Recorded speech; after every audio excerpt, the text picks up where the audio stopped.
Well, welcome in once again, everybody, to another edition, another episode of Pick Your Politics, the number one political podcast in Nevada. So happy to have you joining us today. You know what this show is all about. We bring you candidates, no matter what side of the aisle they are on, so you get to know them a little better, helps you vet them a little better. Hopefully you can make a decision a little bit easier as to who is going to be the best for the job. And today, that is very, very critical. So we have another great guest for you today, a gentleman that I know, and he is a candidate for the Nevada Assembly in District 34. And we're going to tell you where District 34 is. Hopefully you might be in it, so you got to pay attention to it. And Brandon Davis, not only a family man, he's got a beautiful family. He is a business owner, and he's also a community advocate. You've got a very cool business. Tell everybody about what you do.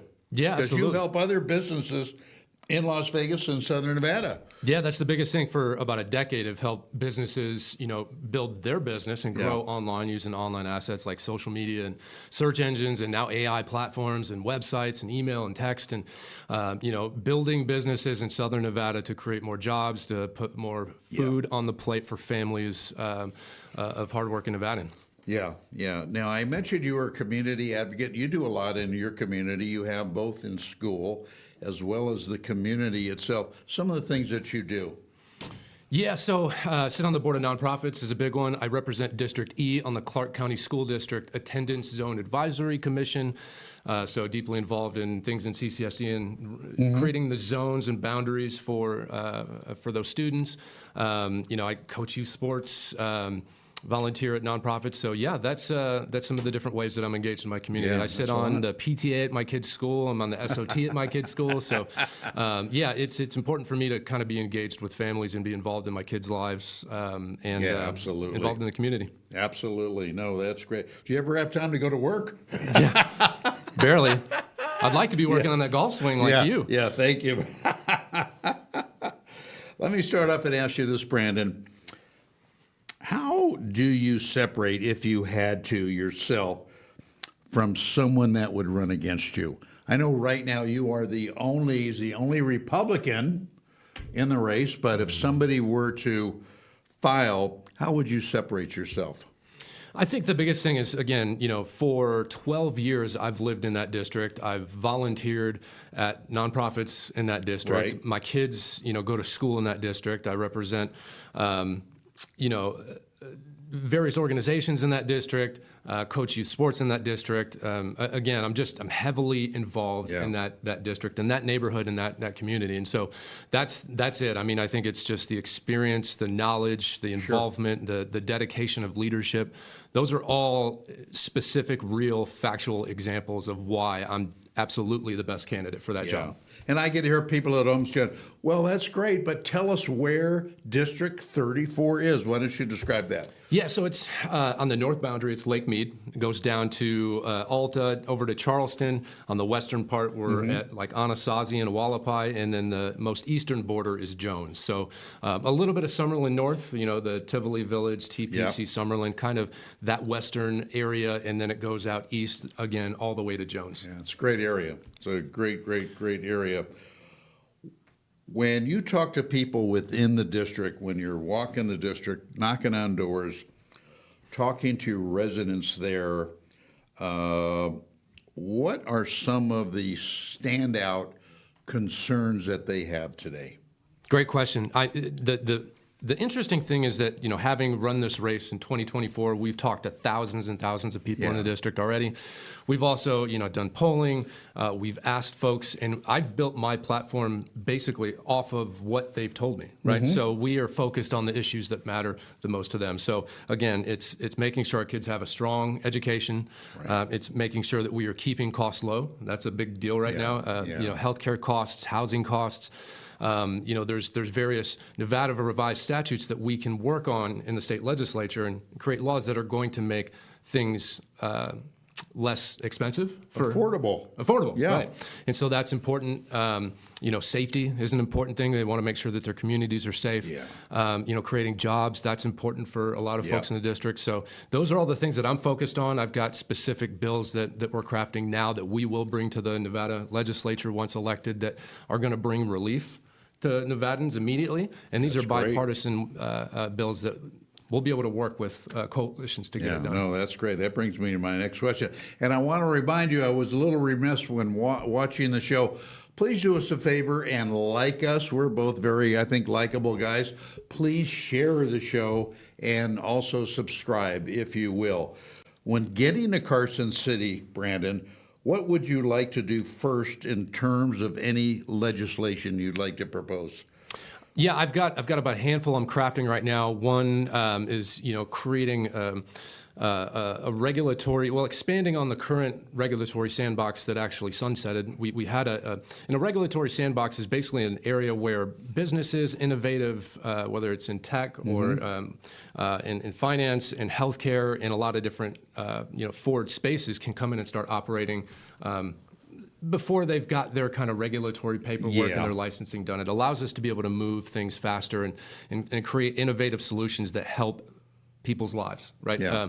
So that's one. We want to expand on that. We've got one that's going to, that would revise Nevada statutes to create easier pathways for mutual insurance companies to operate. So that's going to lower healthcare costs, right? Creating a more robust marketplace and options for Nevadans. So those are just a couple right off the bat. Yeah. I think, focusing on supporting the governor in his initiatives. We got to get him reelected and staying focused on what he wants to do, and having a forward-moving coalition and being a part of that, I think, is important as well. So we've got a lot of things that we're focused on coming into the next legislative session. Yeah, we're just waiting for a date for the governor to come on the show. I'm waiting to hear from his communications director, but he's coming up in the very near future. Having school-age children, Brandon, tell us what you see that needs fixing. I know this is an important issue in our school system. Yeah, there's quite a bit there. I think, lowering class sizes is a big one. And we're in a moment right now where we're seeing enrollment declines because of declining birth rates, right? And so we've got an issue with a per pupil funding system that I think we really need to take a look at that structure, because we're finding ourselves now where schools are going to have less funding because of declining enrollment. And so that's something that we absolutely have to take a look at. I think that's very important. I think, we find that there's been a lot of admin bloat over the last decade or two. We've seen a dramatic increase in the amount of admin staff in our schools based on, pupil enrollment. So there's a couple of things that I'd like to see there. I'd like to see us, incentivize the teaching profession more, to bring more high-quality teachers in, because that's going to improve our education. So there's a lot of different ways that we can improve our education system here in the state. There's always good, and it's very, very important. You've got to get a good education. Bottom line, there's just no getting around that. Do we do that? You said they need more money. That's true. And we need to attract the best teachers that we can get to do that. Anything about the curriculum? Do we need to maybe change that around and get into other areas that they're not teaching right now? As somebody who is a parent of kids in, who have been in charter schools, public charter schools, and as well as, CCSD public schools here in Southern Nevada, I don't necessarily see, I think we need to obviously stay focused on the basics, right? Take the ideology out of it. I'm always keeping a watchful eye and ear for that, but I think that the solve is lower class sizes so each student can have more attention with that teacher. I think having high quality teachers who feel safe in their classrooms is uniquely important. Those are the areas of focus for me personally, and that I've seen firsthand that could be real valuable solutions to make our education system better, specifically in elementary, middle, and high school. Where they're most impressionable and stuff. Tell us about I found this interesting too. You are the president of Dodge, Nevada.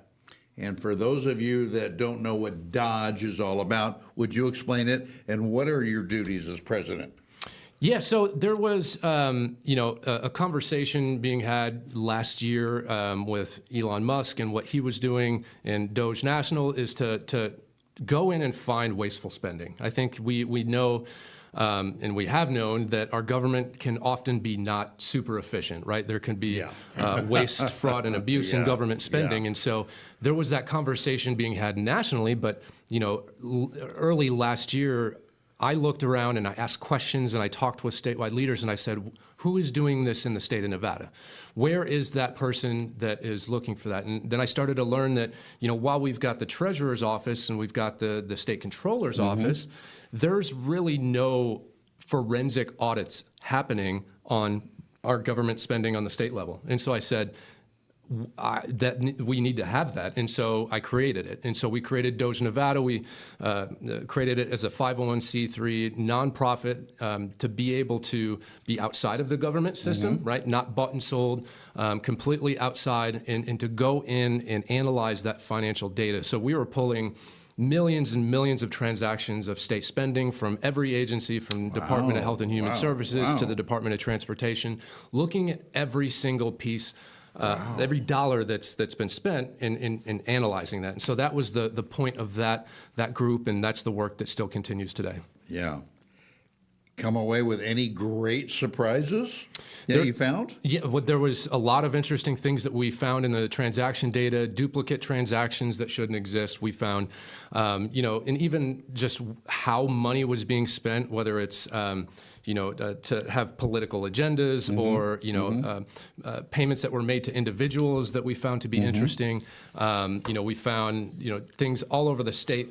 And we've got all of that at dogenv.com if you want to learn about, because we publish everything, because I think the best way is to make informed citizens is to provide that information. Absolutely. Right? And so that was that. So dogenv.com is where you can find all of those, the highlights to those investigations. Yeah, no, that's great work. All right, I'll tell you what, we're going to step away for a very short break.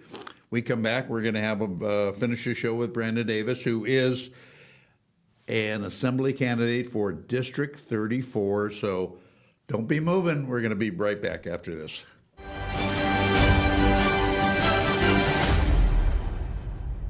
Are you a local leader with a message for the community? We want to hear from you. Our podcast is inviting local politicians and public officials to join us for real conversations about the issues that matter most to our community. Share your vision, explain your policies, and connect directly with the people you represent. If you're currently serving, running for office, or involved in shaping local policy, we'd love to have you on the show. Reach out today to schedule an episode and be part of the conversation. Contact me by text at 702-712-3224.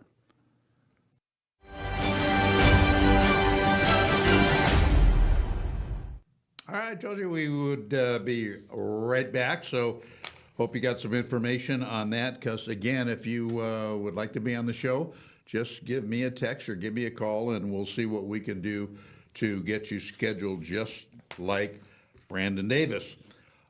What do you have to do, or other people have to do, the assembly members, do you think, to be more cohesive, if you will, with the Democrats in the Senate to get things done? Because that's always been a sticking point. They just think differently than Republicans than we do. Yeah. I don't know why, but they do. Yeah, I think, it's interesting, and I talk with a lot of Democrats that, oftentimes want the same thing. We just have a different way of going about it. A different solution to get there. That's well put. And so I think, if you focus on that common ground, you can get things done. The problem is that we have so many Democrat lawmakers in Carson City currently that are more focused on ideology. They're more focused on pandering to the far, left of their base, instead of creating real policy solutions or real laws that are going to benefit Nevadans. We see that every session for the last two, at least, where Governor Lombardo has had to set veto records. each year. And so that's bad policy. That's not somebody who's just vetoing to veto for veto's sake. It's bad policy. And when we've got bad laws and bad policy coming in every single legislative session, it's tough for Republicans who are putting forth, real viable bills that are going to lower costs, that are going to make housing more affordable, that are going to improve health care. They're going to do all these things. And Democrats, are just going to not get on board every time. Right. And we see that specifically even in committees where, we do have a Democrat majority in the state legislature. So a lot of these committee chairs are Democrats, right. and they have full authority to listen to a bill, to bring a bill into committee, to be heard, to get on a vote. So if they don't like you, and if they don't, like your bill or the caucus, isn't in favor of it, it's not getting heard. So it is very difficult when you're in the minority. Yeah, I can't imagine anybody not liking you, Brandon, when you get up there. But yeah, they just seem to listen to a different drummer for some reason. I don't know why. I asked another guest, what really makes a difference between a Democrat and a Republican?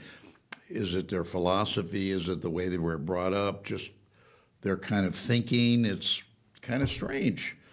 Yeah, I mean, like you said, you've got things right in front of you that would, for the betterment of the people here, and they're having a problem with it.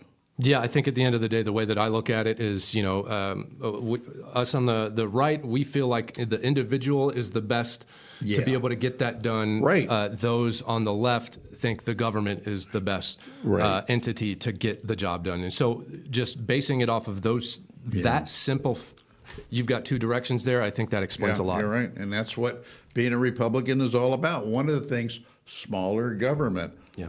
More things individually for the people.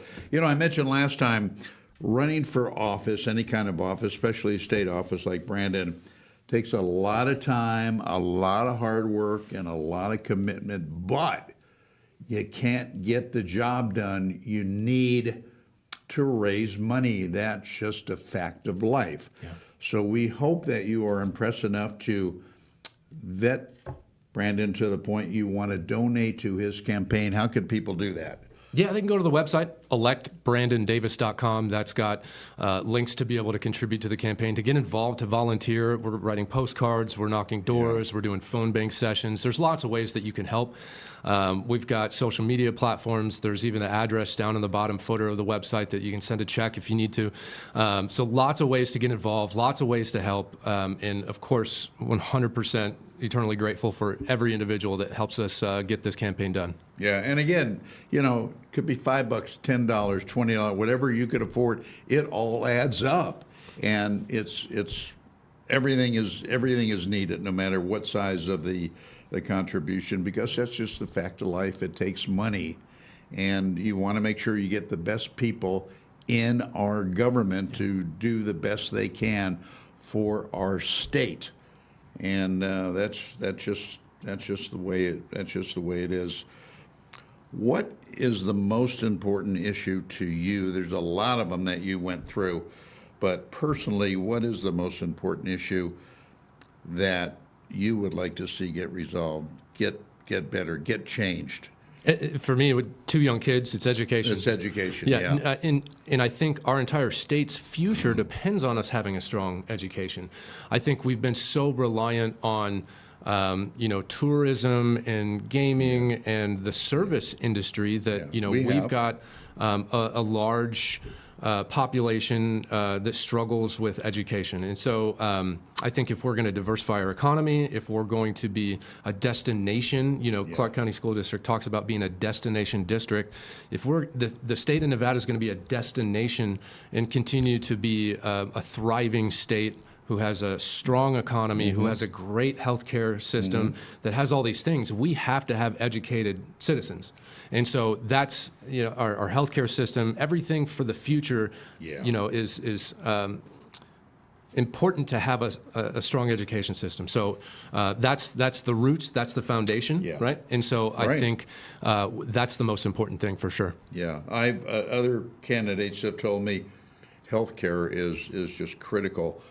and with prices going up on everything, they know seniors that are bypassing medicine Yeah. so they could buy groceries, so they could do whatever. Yeah. And that's got to be fixed. Yeah, absolutely. Healthcare's in the top three for Critical. sure. And the interesting thing is that, again, we've got students coming out of our university systems or medical schools and not wanting to stay in the state of Nevada because they Right. feel like their children are not going to get the education that they need. Great point. Right, and so they're leaving. They're not sticking around in the state of Nevada. So again, healthcare is directly affected by education, and so that's important to consider for sure. That is very important. When you have talked to people in your district, into 34 and walk, I don't know what the composition is as far as what percentage you would see as seniors, which that would be very important to them. But it's just important to know. What is the date of the primary?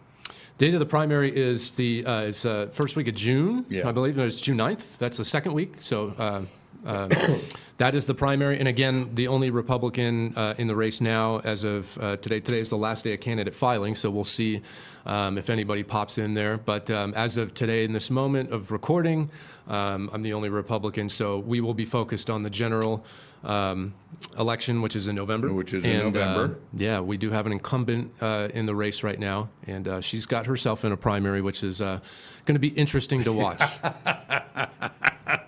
Yeah, it's going to be very interesting. When you get to Carson City and are an assembly person, how often do you plan to come down to visit your district, to have meetings, to talk to the people, let them know what's going on, get newer input from them? What do you plan on doing with that? Yeah, great question, Dennis. I mean, the legislature is actually a part-time legislature. So a lot of people don't know this. The Nevada legislature only meets every other year. Every other year, right? For 120 days. And so it's not like Congress where, they're off in D.C. and then they come back to Nevada for, constituent services. This is a bit different, right?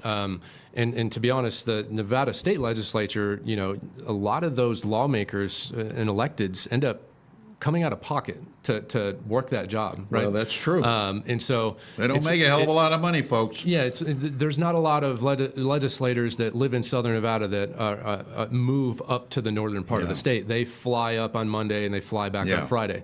And so, there's a lot of that travel in that 120 days.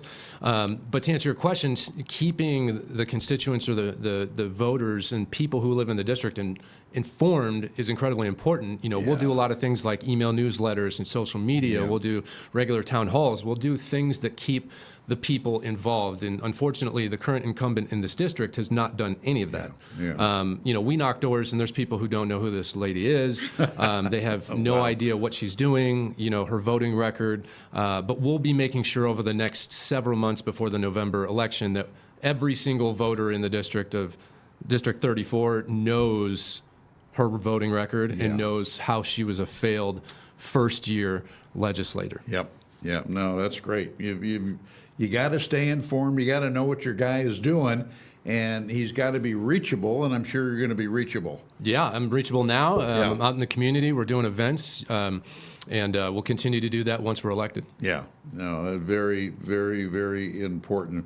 You mentioned a little while ago Governor Lombardo that I mentioned we're going to have on the show here in the very near future. What kind of grade would you give him as far as what he has done, what he is trying to do, and things? An A. I mean, no doubt. I mean, our state would be in big trouble without Joe Lombardo. Yeah. Period, hands down. I've testified in, legislative bills in the last two legislative sessions. I've seen firsthand the bad policy and the bad bills that are coming out. One, for example, in the last legislative session, the current incumbent for Assembly District 34 co-sponsored a bill to make July Muslim Heritage Month, right? And I don't know how that decreases costs for seniors. I'm not sure how that improves our education system. I'm not sure how it does any of those things that are real issues affecting Nevadans right now. But there is a slew of bad bills and bad policy that Joe's protected us from. He's gotten crime bills through. He's gotten education bills, a bipartisan education package through that's pumped in $2 billion into our education system to make that better. So I think he's done a heck of a job. We've got to get him in another 4 years. Absolutely. I worry tremendously for our state if we don't. And so we'll be working really hard to make sure that as we're doing our campaign work throughout the district, that we'll be making sure those voters know the importance of reelecting Joe Lombardo. Yeah, absolutely. How important are endorsements for you or for candidates? Is it the quality or the quantity? I think there is some value in those. I think it's more quality than it is quantity. I mean, you can have an entire, A-frame road sign on the side of the highway that's got a bunch of logos on it, but you could also have one that just says endorsed by Joe Lombardo, and that says everything. The governor of the state of Nevada, trusts you, and which he did trust us in the last cycle, and we hope to earn his trust this cycle too. But I think it's quality over quantity for sure. I think some folks do look at that, but it just depends on who it is. I agree with that. I agree with that totally. When you get back to work, so to speak, at your real business, what are you doing through your business, if anything, to help your campaign? Yeah, so my business is in digital marketing. You've got a lot of tools to work with there. Yeah, digital marketing and being in marketing communications and technology, really makes the political campaign side of things much easier. We understand, how to work and how to communicate and how to get out the vote and to get the message out to voters and to fundraise and do all the things that are necessary with a political campaign. So, I'm fortunate in that aspect. I mean, the digital marketing space isn't super regulated. I was talking with the Teamsters recently, and they were like, "What's your experience with unions?" And I was like, "Well, there's not a lot of digital marketing agencies that use union labor, right?" So it's a bit different, but there's still issues that affect us every day. There's still red tape. There's still licensing burdens. There's still all those things, and so we've dealt with those, and we're able to help some of our clients be able to navigate that red tape and those burdens as well. All right. If you've got a use for digital marketing, as Brandon explained before, to get the word out for whatever project you might be working on, or if you know somebody, how do they get a hold of you at business?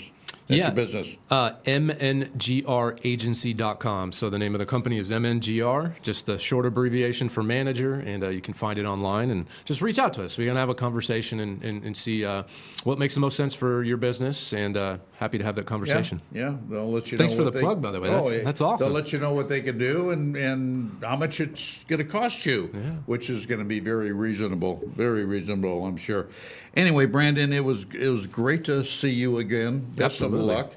And Assembly District 34.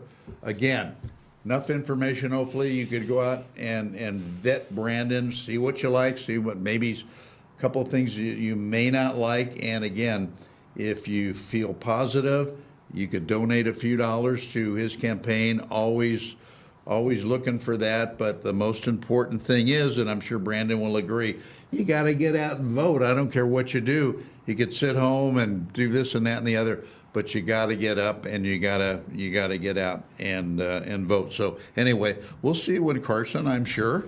Absolutely. That'll Thank you be for the great. time today. So again, thanks for tuning in, everybody. We will be back with another show next week. So until then, so long.